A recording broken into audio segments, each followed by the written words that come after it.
සසරේ හමුවී පුරුදු ඇතිමුත් පුරුදු බව පවසනු එපා.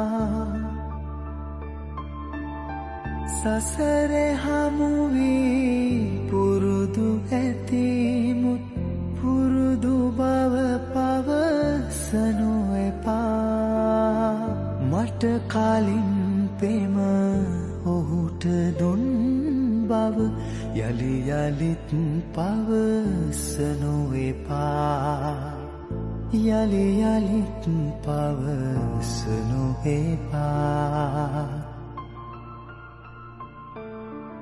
මගේ නොපෙනෙන ආදරේ පෙනෙන දුරකට එන්න එපා. දුටු නමුත් මගේ ආදරේ දුටුව බව හඟවනු එපා. දුටුව බව හඟවනු